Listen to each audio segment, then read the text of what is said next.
Welcome to Relation Tales. Please like this video and subscribe Relation Tales. We're grateful for each and every one of you. Let us know where in the world you are tuning in from. We'd love to hear from you in the comments. Let's begin. At 28, life made sense. I had a decent job in logistics, a clean apartment in Seattle, and a tight circle of friends I could always count on. My weeks ran like clockwork. Gym by 6 a.m., spreadsheets by 9, game night every other Friday. Steady, predictable, and entirely my own. Then came the barbecue. It was one of those sunny suburban Saturdays hosted by a mutual friend, full of cheap lawn chairs, too much beer, and endless burgers. I wasn't expecting anything more than a full stomach and a few good laughs. But then I saw her, on the far side of the lawn, sun in her hair, laughing like she hadn't a single weight in the world. Her name was Haley. She laughed at a terrible joke I made about incinerated hot dogs, and I swear something shifted in me. 8 months later, we were married. Fast? Absolutely. But it felt like I'd found my missing piece. Spontaneous, bold, and full of fire. Life with Haley wasn't smooth, but it was electric. At first. When our son, Miles, was born, everything changed, in a good way. I dove into fatherhood like it was the most sacred job in the world. Midnight feedings, diaper disasters, lullabies made up on the fly. I still remember standing in the living room, rocking him against my chest for over an hour until he finally fell asleep. In that silence, I felt complete. But looking back, I realize now, I was the only one changing. Haley started pulling away, little by little. The smiles stopped lasting. Her words lost their warmth. When I'd walk through the door after 12 hours at the warehouse, she'd barely glance up. The excuses began stacking like unpaid bills. I'm exhausted. You folded these wrong. You're always late. Still, I tried. I booked a reservation at the steakhouse where we had our first real date, even bought her that silver chain she once adored in a shop window. I arranged childcare for Miles and made a night of it. She sighed when I told her the plan. Do we really have to go out? Dinner that night was silence. She barely looked up from her phone, even when I handed her the gift. I remember staring out the car window on the ride home, thinking, how did we get here? But things got worse after she told me she was pregnant again. I was stunned, not because I didn't want another child, but because her distance had been screaming louder than ever. And suddenly, we were bringing another life into the world. Our daughter, Ivy, arrived healthy and beautiful. But Haley was emotionally gone. She lived on her phone, took it everywhere, hit the screen every time I walked into the room. Midnight bathroom trips turned into hushed texts and silent scrolling. When I confronted her, casually at first, asking who she was, messaging, her replies turned venomous. So now I need your permission to have friends. I started tracking patterns. One night, while she showered, a message popped up. Miss, talking to you too. It was from someone named Trey, a co-worker supposedly. That night I didn't sleep. I sat up staring at our wedding photo, trying to understand how something once so beautiful turned into this hollow shell. When I finally confronted her, I didn't yell, I didn't accuse. I just asked, is this really what we are now? Strangers in the same house? Her reply? Sorry, I'm not Miss Bubbly after pushing out 2 kids. We fought. Words were flung. Truths were dodged. And then, 4 months later, I came home to find divorce papers waiting on the kitchen table. No discussion, no warning, just a note scribbled in pen. You've been distant for years. I need more. I knew what she meant. She meant Trey. And still, I didn't fight. I didn't expose her. I looked over at Miles building towers with plastic bricks, and Ivy fast asleep in her rocker, and I knew. This wasn't about me anymore, it was about protecting them. We split everything down the middle. House sold, custody arranged, no alimony. I moved into a one-bedroom apartment with borrowed furniture and a mattress on the floor. The silence was deafening. That first night without the kids, I sat with my back against the wall and cried into a photo album. But even in the heartbreak, something anchored me. My love for Miles and Ivy. I adjusted quickly to being a single father. Chaotic? Absolutely. The first time Ivy got sick, I called my sister at 3 a.m. in a full panic. But little by little, I found a rhythm. I started saving, budgeting, working harder. A year later, Haley was remarried. She didn't end up with Trey. She married Brad, some self-declared entrepreneur who wore designer cologne to preschool drop-offs. He strutted like he was Dad of the Year, calling himself a blended family pioneer. They even gave Miles and Ivy a stepsister, Addison, and later had a baby boy, Logan. Suddenly, my kids had a whole new household, one I wasn't part of. At all. The first time I heard Miles call Brad Dad, I thought my chest would cave in. "Your mom says I should call him Daddy Brad," he told me one night while eating chicken nuggets on the couch. I didn't scream, I didn't call Haley, I just walked to the kitchen, took a deep breath, and reminded my son, "Hey buddy, you only have one real dad, that's me." He nodded, but something in his eyes told me he was confused, and that was just the beginning. Because soon the guilt trips began. Haley started hinting that if I truly cared about all the kids, I should bring presents for Addison too during holidays. That maybe I should consider inviting her on our outings so she wouldn't feel excluded. I tried to stay reasonable. I only get weekends. I want to focus on my time with my children. But that was never enough. Brad once told me during a school trip, "You know, man, we're trying to build a real family here. Maybe it's time you got on board." I smiled and walked away, but inside I was boiling. Because this wasn't about co-parenting, this was about control. And when they tried to take my kids from me, under the guise of being emotionally neglected, because I wouldn't fund their lifestyle, I knew. It was time to fight back. By the time Ivy turned 3, the pressure had become unbearable. It wasn't the single parenting. I'd found peace in the bedtime chaos, in the spilled cereal bowls and late-night fevers. No, the weight came from the outside. From Haley, from Brad. From the performance they were staging like it was an Instagram campaign for America's perfect blended family.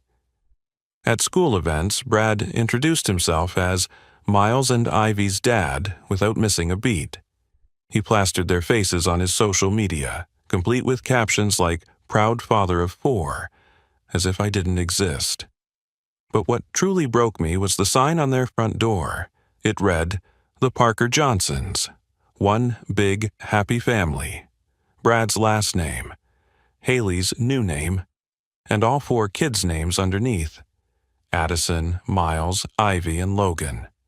Mine was nowhere, not even in a corner. I stood there that day holding Ivy's backpack, staring at that sign, feeling like someone had tried to erase me from my own children's lives. But I said nothing.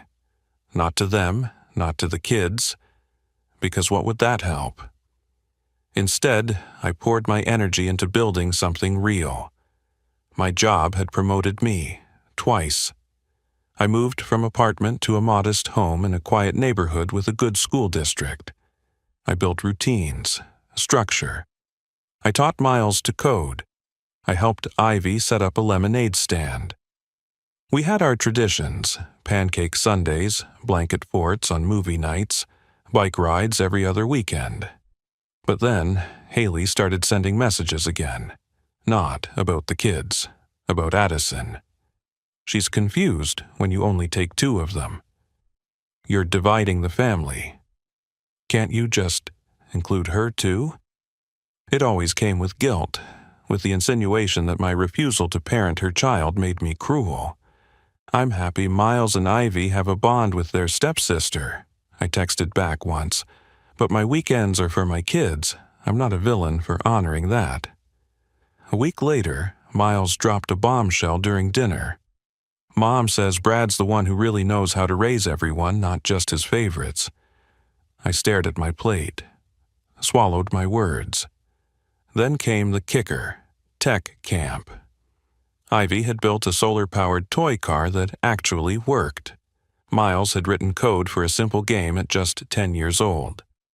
I found a program in Colorado, Future Innovators Camp, and they both got accepted. It was prestigious, competitive, and only 40 kids in the entire country were selected. My two made it. I cried that night after they went to bed, overwhelmed with pride. Camp wasn't cheap.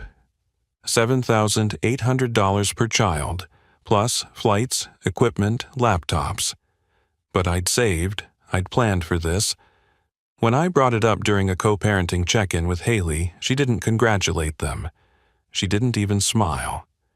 Instead, she asked, "Did Addison get in too?" She didn't apply, I said gently. This was Miles and Ivy's thing. She gave me a look I'll never forget. Not of disappointment, but calculation. Well, she said slowly, it wouldn't be fair if she missed out just because she's not your child. At first, I thought she was joking, but no, dead serious. She wanted me to fund Addison's camp too. You're asking me to pay $8,000 for a camp your daughter didn't earn a spot in? I asked, stunned. Haley crossed her arms. They're siblings. Families don't draw lines like that. No, I said, standing up. Families do draw lines when it comes to effort and achievement. Miles and Ivy earned this. She stood too. Then don't be surprised if they choose not to go. It's a loyalty issue now. That night, I sat on my porch in silence, watching the city lights flicker like distant stars, and made a decision. No more guilt, no more manipulation, no more silence. I was done playing defense. The next morning, Miles called me, quiet, unsure. Mom said maybe we shouldn't go, that Addison will feel left out. You earned this, Miles, I said gently. So did Ivy. You deserve to go, and you're allowed to feel good about that. Don't let anyone take it from you. He didn't say anything for a second, then softly, Thanks, Dad.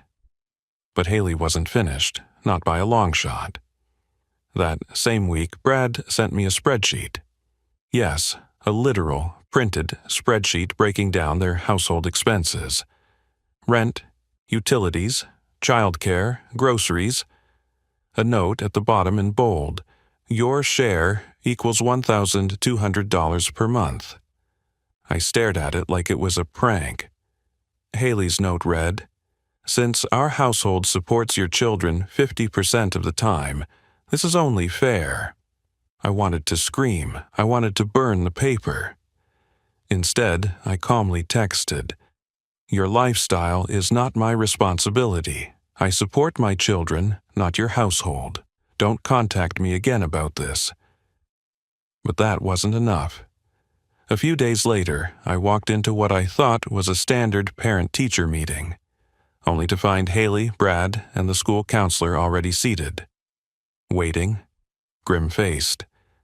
They called it a co-parenting wellness review. I called it what it really was, a setup. Haley led the show, claiming I was emotionally isolating the kids by not embracing the blended unit. Brad held up photos from their family vacation. See how happy they are when it's all of us together? He said smugly. Then came the threat. If you're going to continue neglecting the full family dynamic, Haley said, her voice syrupy and sharp, we may have to revisit custody. My ears rang. The word felt like a bullet. Custody. They were threatening to take my children, because I wouldn't fund their fantasy. I stood steady as stone. From this point forward, I said, all communication goes through my attorney. Outside, my hands shook. My chest burned. But something else stirred inside me, too. Resolve. It was time I fought not with fists, but with facts. And I had more than enough. That night, I didn't sleep. Not because of fear, because of fury. For years, I'd kept things peaceful for the sake of my kids. I ignored Brad's smug little digs.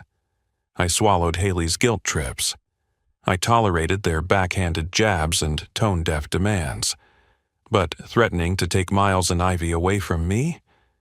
They'd crossed a line, one I'd never let them walk back from. By dawn, I had 2 calls lined up. The first was to Melissa Yates, a top-tier family attorney who specialized in high-conflict custody modifications. Calm, surgical, and unflinchingly precise. The second was to Brian, an old friend who now ran a cybersecurity and digital forensics firm. Start collecting, I told him. Everything. Over the next few weeks, I played it cool, outwardly, smiles at drop-offs, polite nods at pickups, not a single word that could be twisted. But behind the curtain, I was a storm brewing. Brian helped me recover every deleted message from the past 3 years. Texts from Haley demanding money, messages where Brad made passive-aggressive remarks about real men, even voice memos from the early post-divorce days when Haley admitted she didn't want to deal with parenting full-time. I compiled everything. Screenshots of all financial transactions. Photos of every school project I'd helped with. Emails proving I paid for every extracurricular, soccer, robotics, music lessons. That spreadsheet they gave me? Gold. It went straight into the legal file. The Daddy Brad sign? I had a photo. Their rent demand? Preserved. Every manipulative text? Archived. I even bought a dual dash cam with audio recording, which, thanks to my state's single-party consent law, was fully legal. Within a week, I caught Brad on camera saying to Ivy, "Your dad just wants to look like a hero. He doesn't care about the whole family." And Haley, she muttered, "Maybe Santa will convince your dad to stop being selfish." It was like Christmas had come early for my legal team. The final push came from Miles, though he didn't know it. One night, just before bed, he sent me a quiet text. "Can I come over early this week? Mom and Brad are fighting again. Brad said you should man up and help with the bills since they're stuck with your kids half the time." I stared at the message like it was written in fire. Stuck with your kids? I picked Miles up the next day. He looked tired, deflated, not like himself. Over burgers that night, I asked gently, "Does it bother you when Brad says stuff like that?" He nodded, looking down.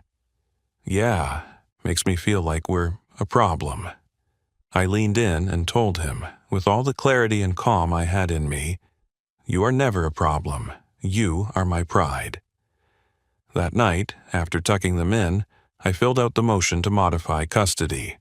My request was clear. 70-30, split in my favor. All communication to go through a court-monitored parenting app. 0 direct contact unless emergency. A formal injunction against any attempts to interfere with our parenting arrangement financially. The next morning, Melissa filed it. 2 days later, Haley called me 3 times in 1 hour. I didn't pick up. Then came the text. "You're seriously doing this over a summer camp?" I didn't reply. Brad texted next. "Wow. So we don't get the cash and now you want the kids? Real classy." Again, I ignored it. A week later, I delivered the message in person. Brief, professional, and unforgettable. "This isn't about the camp. This is about you using my children to fund your life and feed your ego. You chose this fight. I'm just ending it." Brad tried to square up in the school parking lot. Same old insults: greedy, insecure, bitter. I didn't say a word, just pointed to the blinking red light on my dash cam. He walked away mid-sentence. Before the hearing, I kept everything low-key. I followed routine, stayed calm. Didn't react to Haley suddenly morphing into supermom, showering the kids with gifts and ice cream for dinner. I knew the judge wouldn't fall for it. Because my evidence? It wasn't emotional, it was ironclad. 6 weeks later, we stood before the court. Haley tried to cry. Brad tried to posture. Their lawyer tried to paint me as rigid, controlling, and emotionally unavailable.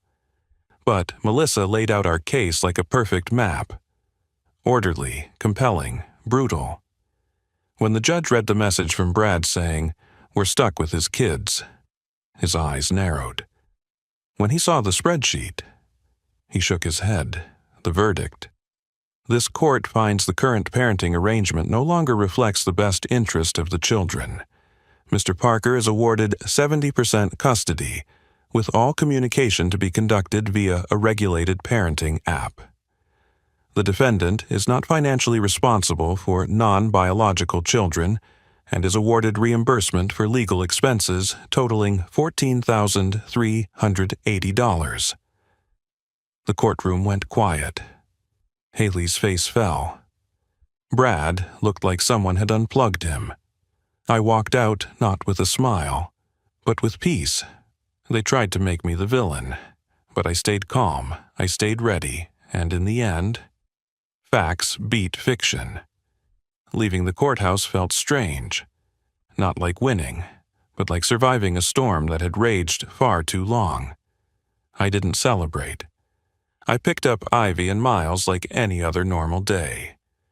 We went for milkshakes, talked about school, laughed about how Ivy's science project exploded foam everywhere. I didn't mention the ruling, not yet. I wanted them to feel safe, not tangled in the court drama. The following week, I mailed the invoice for the $14,380 court-ordered reimbursement. Along with it, I included a short note. My responsibility is to my children, not your lifestyle. Petty? Maybe? But necessary? Absolutely. I didn't get a reply, just silence. And for once, silence felt like peace. Now that custody was official, I made a decision I'd been holding back on for years. I sold my small house and bought a place closer to Ivy and Miles' new school. Not huge, not flashy, but ours. 3 bedrooms, a fenced yard, a garage I could finally use for more than storage. We moved in on a Friday. That first night, we sat cross-legged on the living room floor, eating pepperoni pizza straight from the box. No furniture yet. Just a couple of throw blankets, Miles' laptop, and Ivy's robot project scattered across the floor. It was perfect. I turned the spare room into a little tech hub, monitors, soldering kits, shelves for their creations. Ivy painted one wall bright teal. Miles coded a DIY security system for the front door. It was their space, built by them, owned by none but us. Over time, things settled. No more unannounced texts from Haley. No more sudden emergencies. No more guilt trips disguised as co-parenting requests. Everything went through the parenting app. Simple, controlled, and blissfully free of manipulation. Of course, Haley hated it. She tried sending messages through the kids, asked Ivy to remind Dad about Addison's birthday, told Miles to ask me for a few extra groceries if possible. I gently pulled them aside one evening. "You don't need to carry messages between us," I said. "That's not your job. I'll handle grown-up things." They both nodded. Miles even smiled. "I like it better this way," he said. The change was visible. Ivy became more talkative, more playful. Miles started inviting friends over again. There was laughter in our house, real, unburdened joy. One night, Ivy crawled into my lap while we watched a movie and asked, "Is it okay if I feel happier here?" My heart cracked open. "Always," I told her. "This is your home. You can be exactly who you are here." That night, after they fell asleep, I realized this wasn't just about winning custody. It was about healing, about finally living without walking on eggshells, about giving my kids what Haley and Brad never could, truth without strings attached. And for the first time in years, I slept through the night without waking up in a cold sweat. 6 months passed. 6 months of calm, laughter, and no drama. 6 months of structure, progress, and finally, joy. Miles got accepted into an elite coding program for teens. Ivy's robotics team was heading to regionals. They were thriving, not just surviving. And I could finally breathe, knowing I wasn't watching them slowly disappear into someone else's version of family. Haley still tried, of course. She'd send long messages, through the app, now laced with fake courtesy. Addison was wondering if there's a reason you don't include her in holiday gifts. We're planning a group vacation next summer and assumed you'd be willing to split the cost. I didn't take the bait. I just responded with what mattered. Miles and Ivy's needs are covered. As always. Nothing more, no drama, no fuel. But the real shift? It came from the kids. One afternoon, I found Miles sitting in the tech room, fiddling with an Arduino board. He looked up and said, "You know what's cool, Dad?" I smiled. "What?" He held up a hand-drawn blueprint he'd made for a drone. "That you never quit. Even when Mom and Brad were trying to change everything." I sat down next to him, heart full. "That's what dads are for, kiddo." Ivy joined us with a bowl of popcorn, plopping down on the rug. "Brad told Logan that you were being selfish. I told him that's weird because you're the one who always shows up." I didn't respond, just pulled them both in for a hug. They weren't just seeing the truth, they were choosing it. Later that week, I got a letter from the Future Innovators Camp. Not only had Miles and Ivy been invited back, but this time as junior mentors. They screamed when they read the emails. Ivy knocked over a glass of juice, jumping up and down. That night, I sent the acceptance confirmations through the parenting app. No comments, no requests, just the facts. 10 minutes later, Haley replied with, "Guess Addison won't be attending again." I didn't reply. She could sit in silence, just like I had, while they called me selfish, when they tried to guilt my kids, when they dragged me into a courtroom over boundaries I never broke. That silence now belonged to me, and it was beautiful. One Sunday, while we were building PCs together, Ivy asked, "Are we always going to live here?" "For as long as you want," I told her. And I meant it. No more temporary leases, no more power games, no more borrowed time. Just a home, a future, and the kind of peace no one could take from us. A few weeks later, I started seeing someone. Her name's Lacey. She's a public school teacher. Smart, grounded, no interest in drama or taking over anyone's kids. Our first date was quiet. Coffee, conversation, laughter. No mention of custody battles or exes. Just two people figuring each other out. When I told Miles and Ivy about her, they smiled. "She seems chill," Miles said.